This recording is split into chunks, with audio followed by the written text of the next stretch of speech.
Le Jodo Shinshu a souvent l'image d'une forme de bouddhisme qui est préoccupée principalement par ce qui se passe après la mort. Et pourtant, quand on va étudier en détail les écrits de Shinran Shonin, le fondateur du Jodo Shinshu, on va voir que c'est loin d'être le cas. Shinran va notamment nous parler de 10 bénéfices que le pratiquant qui s'en est remis d'un cœur sincère au Bouddha, qui a eu cette expérience qu'on appelle Shinjin, eh bien les 10 bénéfices que ce pratiquant ou ces pratiquants vont obtenir. Dans son ouvrage principal, le Kyogo Shinsho, on retrouve ces aspects ou ces 10 bénéfices dans le chapitre sur la foi. Donc voici les 10 bénéfices, je vais vous les lire ici. Le bienfait d'être protégé et soutenu par des puissances invisibles. Le bienfait d'être pourvu de vertus suprêmes. Le bienfait de voir notre mauvais karma transformé en bien. Le bienfait d'être protégé et pris en charge par tous les Bouddhas. Le bienfait d'être loué par tous les Bouddhas. Le bienfait d'être constamment protégé par la lumière du cœur du Bouddha. Le bienfait d'avoir une grande joie dans nos cœurs. Le bienfait de prendre conscience de la bienveillance d'Amida et de répondre avec gratitude à ses vertus. Le bienfait de pratiquer constamment la grande compassion et le bienfait d'entrer dans le stade des véritablement établis.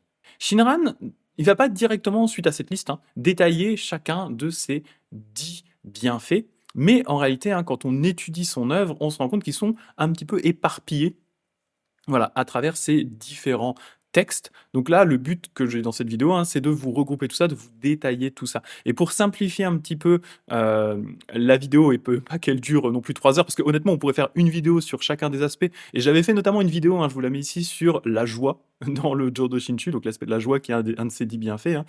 Donc pour que ce soit pas trop long et que ça reste un peu synthétique, je vous les ai regroupés en 3 grandes catégories. Alors c'est un regroupement qui est purement arbitraire, c'est un peu mon ressenti par rapport à ça, mais je trouve que ça aide à saisir, voilà, ces 10 bienfaits et à les synthétiser un petit peu. Et donc la première catégorie, que je vous propose ici, c'est tout ce qui va concerner les bienfaits en lien avec la protection dans la vie présente. Donc ça regroupe ici 3 bienfaits, le bienfait d'être protégé et soutenu par des puissances invisibles, le bienfait d'être protégé et pris en charge par tous les Bouddhas, et le bienfait d'être constamment protégé par la lumière du cœur du Bouddha. La question qu'on peut se poser ici, c'est de quel type de protection on parle. Parce que quand on parle de protection, on va dire spontanément, on a l'impression qu'on parle d'une protection de type physique, c'est-à-dire éviter que je me prenne un piano sur la tête quand je sors, éviter que je me fasse renverser par une voiture, éviter que je glisse sur une plaque de verglas, éviter que mes proches tombent malades, etc., etc. Ce n'est pas ce dont il est question ici, parce qu'à nouveau, la foi n'est pas magique, la foi ne transforme pas comme ça d'un coup notre environnement, sinon ce serait trop beau et voilà, ce serait magnifique, mais en même temps, ça marche pas comme ça dans la vraie vie. La protection dont il est question ici, c'est une protection d'ordre spirituel. On peut la séparer globalement en 2 aspects. Un aspect qui vous parlera peut-être un petit peu moins et un aspect qui, à mon sens, peut parler à tout le monde. Celui qui parle un petit peu moins, sauf si, vous êtes assez superstitieux, c'est la protection contre les divinités néfastes. Alors bien sûr, voilà, la plupart des gens, probablement la plupart d'entre vous, ne croient pas à ce genre de choses, mais on va dire qu'à l'époque de Shinran, au XIIIe siècle, c'est quelque chose qui était extrêmement important. C'est-à-dire que la plupart des gens croyaient en la présence de divinités bienfaisantes et de divinités néfastes, et que donc dans l'idéal, il fallait essayer de s'attirer les bienfaits des premières et éviter de s'attirer des problèmes avec les secondes. Et donc, il y avait des rituels pour ça. Il y avait aussi tout ce qui était tout simplement le fait d'aller prier des divinités shinto, le fait d'avoir des rituels même bouddhistes pour se protéger de tout ça, des exorcismes, ce genre de choses. Mais pour Shinran, tout ça, c'est de la superstition. Et surtout, pour lui, en fait, le pratiquant ou les pratiquants du Jodo Shinshu ne devraient même pas se préoccuper avec ce genre de choses.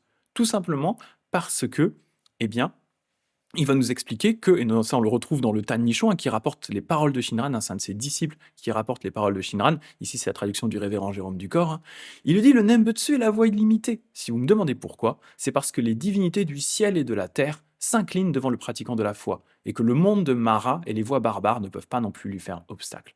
En fait, Shinran va revenir plusieurs fois dans ses textes sur le fait que globalement, les divinités néfastes, en fait toutes les divinités, qu'elles soient bienfaisantes ou malfaisantes, vont s'incliner devant le pratiquant du Nembutsu et ne vont pas lui faire obstacle. Tout simplement parce que le pratiquant du Nembutsu est protégé par toutes les divinités, il est protégé spirituellement par tous les Bouddhas. Donc vous n'avez pas à vous inquiéter, si c'est vendredi 13, vous n'avez pas à vous inquiéter de passer sous une échelle, vous n'avez pas à vous inquiéter après avoir regardé The Ring au cinéma, savoir s'il y a des fantômes dans votre maison. Toutes ces choses-là ne peuvent pas vous atteindre en tant que pratiquant du Jodo Shinshu. C'est une première chose.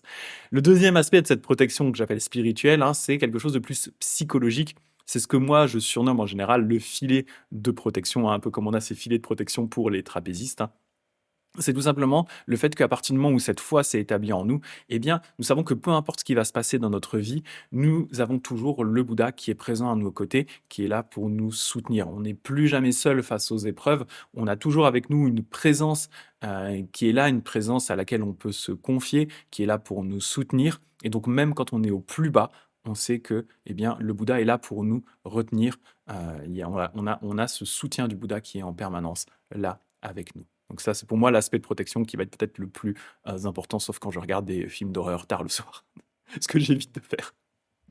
Le second groupe, hein, la seconde catégorie que je vous ai mis ici, hein, c'est tout ce qui concerne les aspects de transformation progressive. Le fait que, eh bien, suite à cette expérience de foi dans le Bouddha, eh bien, le pratiquant va se transformer petit à petit.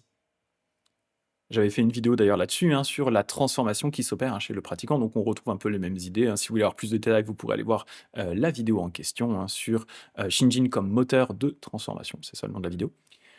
Donc quels sont ces trois aspects, hein, ou ces trois bienfaits? C'est le fait d'avoir une grande joie dans notre cœur, le bienfait de prendre conscience de la bienveillance d'Amida et de lui répondre avec gratitude à ses vertus, et le bienfait de pratiquer constamment la grande compassion.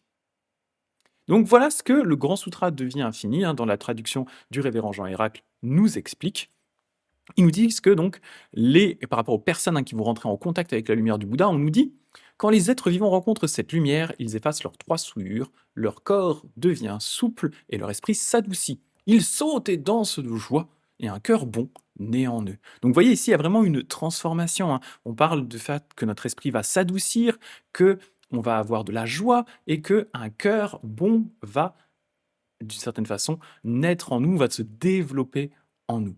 Et Shinran va l'expliquer également, hein, dans différentes lettres, hein, il va revenir dessus. Alors, je ne reviens pas à nouveau parce que j'en ai parlé dans la vidéo qui parle de tout ça, donc c'est pour alléger un petit peu, hein. Il va vraiment nous expliquer que, eh bien, au fur et à mesure de notre pratique, et surtout au fur et à mesure qu'on s'en remet au Bouddha, eh bien, on va avoir tendance à vouloir préférer en permanence être en contact avec le Bouddha. Plutôt que de se laisser aller à nos vieux travers, on va préférer la médecine du Bouddha plutôt que les trois poisons, hein, que sont l'avarice, l'ignorance et la colère. Et même si bien sûr on reste des personnes normales, on ne devient pas parfait, c'est pas du tout ça, on ne devient pas parfait d'un coup, mais eh bien, au fur et à mesure, un peu comme un sachet de thé qui infuse, hein, nous on est de l'eau, le Bouddha est un sachet de thé, au fur et à mesure que, eh bien, cette lumière du Bouddha infuse en nous, eh bien, au fur et à mesure, on va avoir tendance à devenir petit à petit, hein, c'est vraiment très lent, petit à petit des personnes meilleures, tout simplement parce qu'on va focaliser notre esprit de plus en plus sur la compassion et la sagesse du Bouddha. On va être attiré par cette compassion et cette sagesse, donc naturellement, on va avoir aussi envie d'émuler avec nos petites caractéristiques d'êtres humains normaux, voilà, qui font on a des erreurs et qui ne sont pas omniscients. On va avoir quand même tendance à vouloir émuler cette sagesse, cette compassion, cette douceur, cette bonté, ces éléments positifs qu'on reçoit du Bouddha, eh bien, on va avoir aussi envie de les vivre d'une certaine façon. Et donc, le troisième groupement, hein, la troisième catégorie, qui est peut-être pour Shinran la plus importante, c'est la certitude de devenir des Bouddhas. Je vous ai mis dans ce groupement, hein, 4 bienfaits qui sont le bienfait d'être pourvu de vertus suprêmes, le bienfait de voir notre mauvais karma transformé en bien, le bienfait d'être loué par tous les Bouddhas, et enfin le bienfait d'entrer dans le groupe des véritablement établis, ou le stade des véritablement établis. En vrai, si on voulait regrouper ou simplifier cette catégorie, on pourrait la résumer par le dernier bienfait, hein, qui est le fait d'entrer dans le stade ou le groupe des véritablement établis. C'est vraiment le bienfait principal pour Shinran, hein. C'est-à-dire au moment où nous avons eu cette expérience de Shinjin, lorsqu'on s'est confié d'un cœur sincère au Bouddha Amida et qu'on a récité le Nembutsu, alors nous savons que nous sommes, eh bien, saisis par la lumière du Bouddha qui ne nous lâchera plus jamais. On va donc entrer dans ce qu'on appelle le groupe des véritablement établis, c'est-à-dire les personnes qui sont certaines de devenir des Bouddhas. On est certain qu'on ne va plus pouvoir régresser dans la carrière des bodhisattvas, hein, même si, eh bien, à nouveau, nous sommes des personnes normales, nous ne sommes pas du tout parfaits. Malgré tout ça, malgré nos passions mauvaises qui sont encore présentes, eh bien, on est saisi par le Bouddha et on est certain d'atteindre derrière la bouddhéité.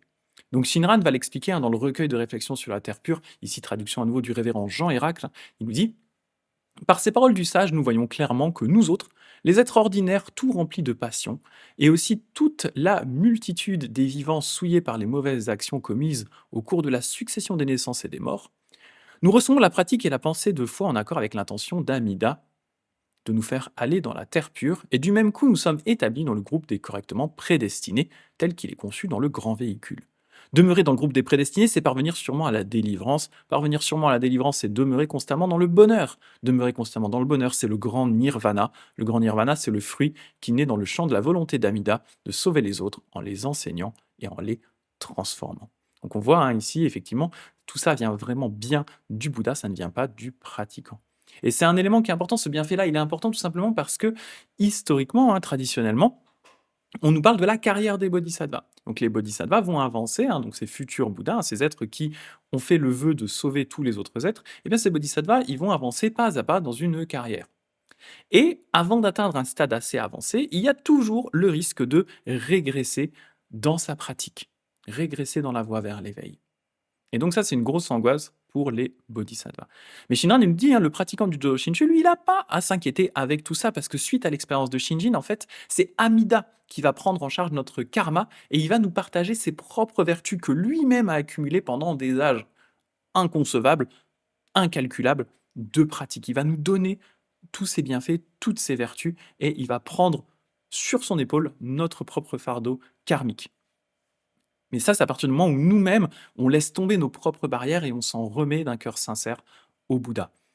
Nous sommes alors loués par tous les Bouddhas qui vont nous considérer comme étant leurs compagnons, des compagnons de Shakyamuni et d'Amida, comme étant déjà d'une certaine façon presque l'un des leurs, même si dans cette vie à nouveau, nous restons des personnes normales, eh bien il y a quelque chose qui s'est passé, on va dire notre carapace d'ignorance a été détruite, et en tout cas percée, et la lumière du Bouddha est rentrée dans notre cœur, il nous a saisis.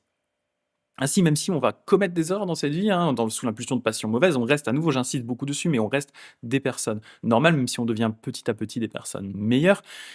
Eh bien, malgré tout, même si on va faire des erreurs, on ne peut plus régresser sur la voie vers l'éveil, parce que d'une certaine façon, si on prend la balance karmique, le poids de nos fautes, même si pour nous il nous paraît énorme, le poids de nos fautes par rapport à la quantité incalculable de vertus d'Amida qu'il a cultivées pendant des périodes cosmiques innombrables, ça ne pèse strictement rien. La balance, elle va forcément tilter immédiatement du côté des vertus d'Amida. Vraiment, notre propre fardeau karmique individuel, c'est un pouillème, ça ne représente rien du tout par rapport à tous les mérites que le Bouddha a accumulés au cours de périodes incalculables de pratique. Et donc, pour conclure, si on veut résumer tout ça, c'est bien fait, il nous montre la sérénité, la paix que nous apporte Shinjin, le fait de s'en remettre d'un cœur sincère au Bouddha.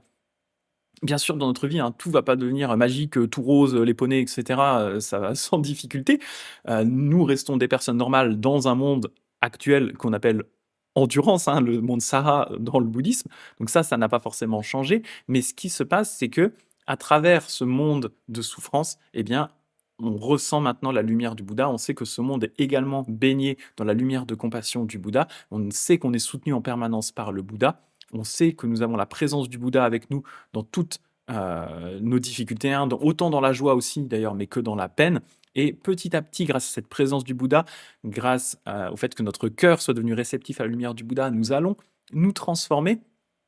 Et même si nous faisons des erreurs, même si, et je l'ai dit plein de fois, même si nous restons des personnes normales dans cette vie-ci, eh bien, nous savons maintenant que nous finirons malgré tout par nous-mêmes devenir des Bouddhas, nous-mêmes fusionner avec cette lumière du Bouddha qui entoure tous les êtres, et que nous deviendrons exactement comme le Bouddha Amida lui-même dès la vie suivante. Donc voilà ce que j'avais envie de partager avec vous dans cette vidéo sur les 10 bienfaits dans la vie présente. On aura peut-être l'occasion de revenir sur différents aspects, différents bienfaits au fur et à mesure. Et voilà, j'avais envie déjà de vous donner une introduction, vous présenter ces 10 bienfaits. J'en profite pour terminer de vous rappeler que nous avons un serveur Discord, le lien est dans la description, c'est un serveur Discord bouddhiste, mais il y a beaucoup de pratiquants du Jodo Shinshu, et surtout, on se réunit dessus tous les lundis à 20 h pour une cérémonie hebdomadaire où on va chanter le Shoshinge, donc le poème principal, hein, de Shinran, et où on va ensuite discuter. Alors soit c'est moi qui vais, partager, voilà, quelque chose sur le Jodo Shinshu, soit c'est d'autres membres, soit tout simplement je réponds à vos questions. En priorité, j'essaie de répondre aux questions des membres. Voilà, si vous avez des questions, si vous avez envie de discuter du Jodo Shinshu, n'hésitez pas à nous rejoindre, c'est ouvert aux débutants. Nous avons également une association Jodo Shinshu depuis peu de temps, hein, c'est la première association de Jodo Shinshu en France. Donc voilà, le lien est aussi dans la description si vous souhaitez nous rejoindre. Et je vais bien entendu terminer par le Nembutsu. Namo Amida Butsu. Namo